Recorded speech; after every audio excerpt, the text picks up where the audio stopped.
All right, everybody. Pretty on time start today. Welcome to another edition of what I like to call Bible Study Minus, where we look at verses, passages, ideas, whole chapters, or even the whole Bible itself with a minus, without all the indoctrination and the wheel spinning that Christians have to do to make the Bible reconcile itself. We forget about all that and we look at actually what it says. So you've probably heard me if you've been following the same channels I have or seen any of my discussions online. You've heard me talking about you're reading the Bible in English. It doesn't say that. That's a mistranslation. You don't really understand what it says. And I thought I'd take some time today, and this will be a fairly short one, excuse me, but we'll talk about how I am able to discern these things through my time at seminary and my 4-year journey learning the ancient languages and doing textual analysis. So I brought some notes from that time, and let's get right into it. Today we're just going to talk about Bible translation, translating the Bible, and why when you look at the Bible in English you get such a flawed picture of what it actually means. Start with a great example. We can look at something from Song of Solomon, which you might have heard of. Song of Solomon's about romantic love. You hear it frequently at weddings. You might have sung it at a wedding or heard it at a friend's wedding, your parents' wedding. Well, wait, maybe not your parents' wedding, but certainly a friend's wedding and maybe a relative's. It's about romantic love, and one of the most popular verses from the Song of Solomon is, "You have ravished my heart, my sister, my bride." Also, you'll see it as "my sister, my spouse." Now here's the thing. Not only is that not romantic, but in America it's actually illegal. So as a way of setting the stage for this talk, we need to ask, how is it that in this case, Bible translation turned courtship into a felony? And the problem essentially started about 400 years ago with the King James Version of the Bible. You've probably heard of. If you've heard of anything that starts with "thou shalt," then you've heard from the KJV. The King James Version set the standard really for all future versions in English. So pretty much when you read the Bible in English, or really any of the European languages, you're reading a version of the King James Version, which came from about 400 years ago, and it's commissioned by King James of England.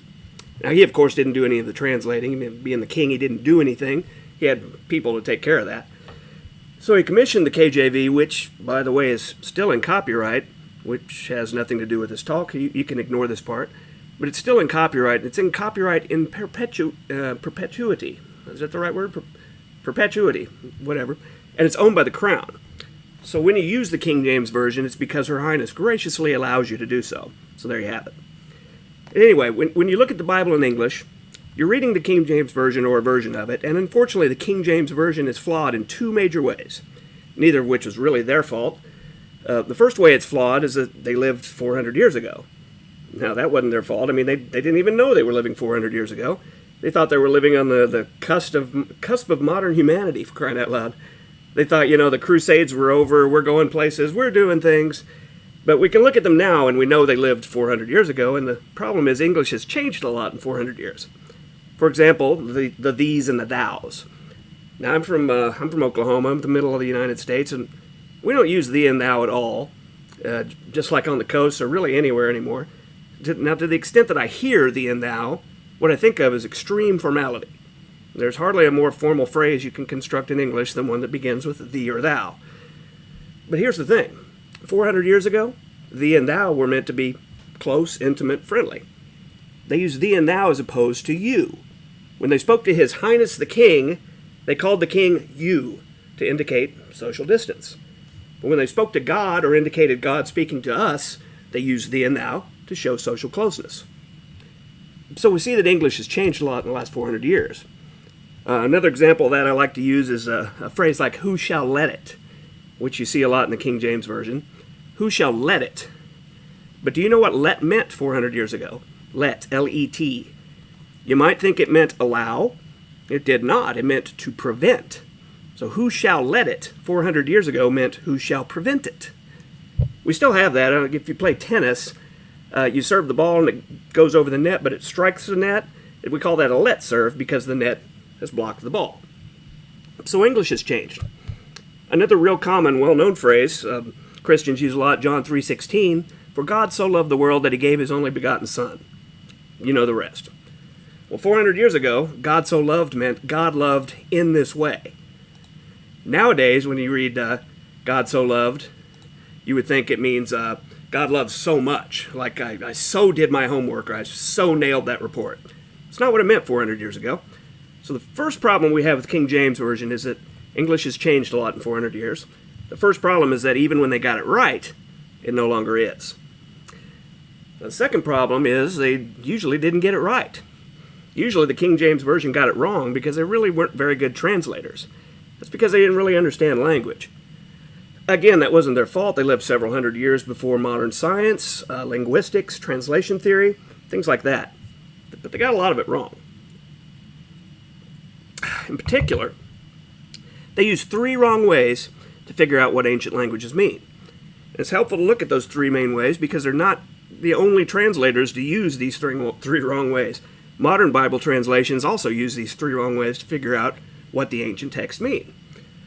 So we look at these 3 wrong ways, not to just look at the King James Version to figure out what goes wrong when you read that, but what goes wrong with pretty much any Bible translation that you read. Now, in order to figure out whether we've got it right or not, we have to have some sort of metric of success. We have to know if our method we're using is accurate or not, and we can't do that in the usual way we would in language, which is to ask someone. Normally, if I want to know if I got, let's say, French right, I go to Paris and I test it out. I talk to people who speak French and I see if I've got it right. We can't do that with ancient Hebrew and ancient Greek, the languages of the Bible, because inconveniently everybody who speaks those languages has died, and they're no longer available to answer our questions. So we need another way to figure out if we got it right. Unfortunately, one thing we learned since last century from linguistics is that languages are fundamentally the same.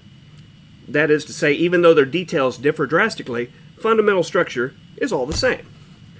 They all work basically the same way. And that's good news for us because that means if we look at a modern language, or in fact look at all modern languages, and we find a method of inquiry that is successful, we know that that will be successful for ancient languages as well.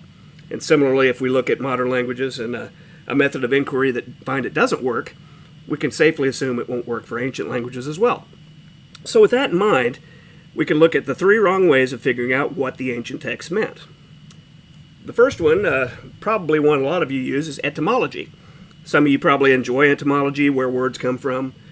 It's a lot of fun for the sort of person that finds that sort of thing fun, I guess. It's where words come from, word origins, word roots, that sort of thing. And because people like looking at it, people sometimes think that etymology tells you what a word means. Well, it does not. It tells you maybe what a word used to mean. I'll give you an example in English. For example, the words grammar and glamour come from the same source etymology. They share a common root. Now, if you think back to elementary school, any of you remember grammar being particularly glamorous? I certainly don't.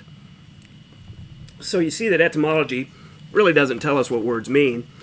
Another really good example of that is, let's say medieval monks who would copy things over by hand.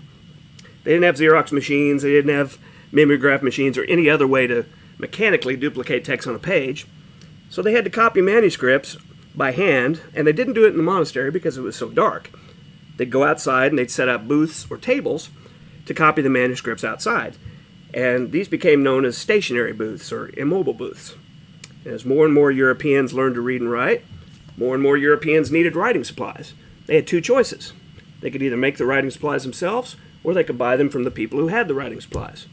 Well, who had the writing supplies? The monks. And where were the monks? At the stationary booths. And that's how supplies became known as stationary supplies.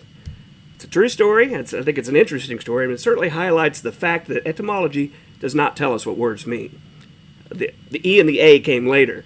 One of them spelled with an E and one spelled with an A, and I'm pretty sure when you're not looking, they'll switch them around just to keep you on your toes. But the point here being that stationary with an A and stationary with an E come from the same source, showing us that etymology does not tell us what words mean.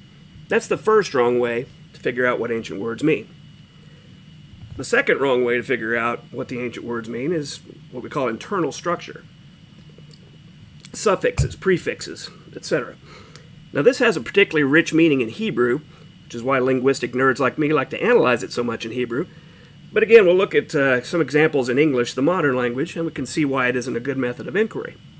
Why internal structure doesn't tell us what words mean. In English, we have a word host.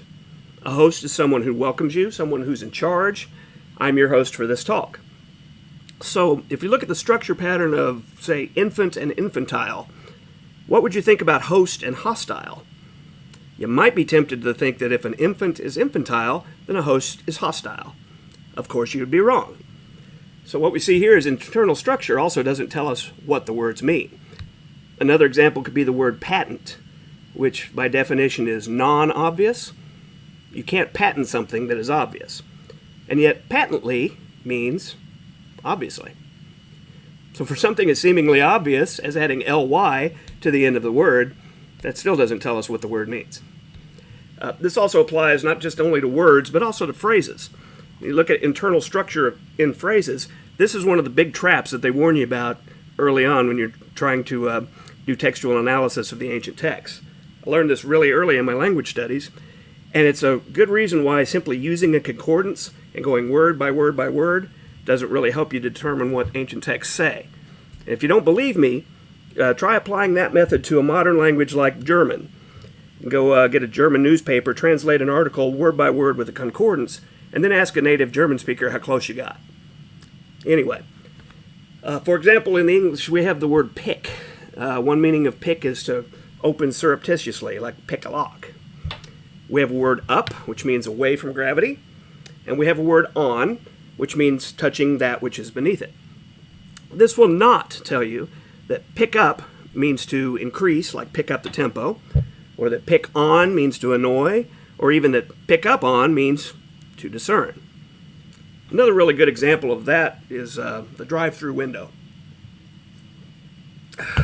which, quite obviously, doesn't mean what you might expect it would if you parse the words individually. So we find that internal structure doesn't tell us what the words mean, along with etymology not telling us what the word means. And the final example of a wrong way to find out what ancient text means is cognate languages. That's a big word, cognate, maybe something you haven't heard of before. Cognate languages is the idea that if you know what a word means in one language and you have a similar word in another language, you can just extrapolate and figure out what it means. In fact, you cannot. This is frequently called word borrowing, although it's not really borrowing because you don't give it back. But cognate languages, and a real clear example of this you can see from French and English. Back in 2014, the French president came to the White House and, according to news accounts and through a translator, demanded that the U.S. stop its alleged spying on the European Union. So what went wrong there, other than the almost war that it started? The interpreter, and let me say up front that those guys have a really, really hard job, moved a little too fast and said demand in English, while forgetting that demand in French means to ask. Almost diametrically opposite meanings, demand and ask. So we see that cognate languages also don't tell us what the words mean. You frequently find this, for some reason, with the Hebrew word nephesh, which is usually translated as soul, but let's say wrongly translated as soul. And when you're reading one of those research-type Bibles, you'll often see a footnote on nephesh, and it'll say something like, compared to the Akkadian nafshu, which, first of all, I don't know who that's written for. I can't imagine someone reading along and doesn't know any Hebrew, but good news, they happen to know Akkadian. And they're like, okay, now I get it, we're on the same page. Nafshu. Even if there was such a person, and even if we knew what nafshu meant, which we don't, it still might not help because they could mean different things. Unfortunately, these three methods are the pillars of Bible translation. So when you read the Bible in translation in English, you're getting translations that are as wrong as thinking that a host must be hostile or that pick up on has something to do with opening locks. Fortunately, we're not done. That's not all that's available to us. There is a reliable way to figure out mostly what the ancient texts say, and that is context. Almost by definition, a word's meaning is how it is used in context. And I'll give you an example. In English, we have a word sincerely that usually appears at the bottom of a business letter. And all it really means is, my name comes next. It does not imply any particular degree of sincerity, and here's how I know. Imagine you had a startup business, and you're trying to explain how the $100,000 sports car that you just got for your brother is really a legitimate business expense. So you fill out a letter with 4 paragraphs of lies, and then you sign the letter sincerely, which of course you've written to the Internal Revenue Service. So in spite of the lies, you sign it sincerely. They, of course, write you back and say, you're going to jail physical gel. And how do you respond to these people who are ruining your life? Dear. Right. So we see that words don't get their meaning from a dictionary definition, but really how they're used in context. Other languages sign letters differently. Hebrew, for example, say bekavod, which literally means with honor. But bekavod in this context at the end of a letter doesn't mean with honor, it just means sincerely. And this will help us figure out what went so wrong with my sister, my bride, which is fortunately not incest in the Song of Solomon. I'll save for another video the issue of my bride or my spouse, which has problems, because so it happens in the Song of Solomon, there's no notion of commitment between these two people. They're essentially hooking up. Wait until G-Man hears about this.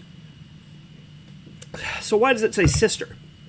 And the answer is, if we look at how these words were used in antiquity, both brother and sister, and father and son, and mother and daughter, we find they're not only used for family relationships, but also for power structure. We find that a more powerful king was called my father the king, and an equipotent king was called my brother the king, while a less important king would be called my son the king. And it's in this context that the Bible's really the only full-length treatise on relationships hits the reader over the head with the importance of the woman being equal, my sister. And that's the message of the Song of Solomon. Unfortunately, it's not going to be one you see reflected in the rest of the Bible, particularly the Old Testament, and you won't hear that talked about in church. Thanks for joining me. That's a basic 101 start to textual analysis. Let me know in the comments if you think this is a little too dry way to go about this, if you prefer this type of broadcast or reviews. I'm still looking for more content for reviews, but I'd be interested in hearing from you guys. Certainly if you have any questions about textual analysis, I'd be happy to help you out with that. Anytime.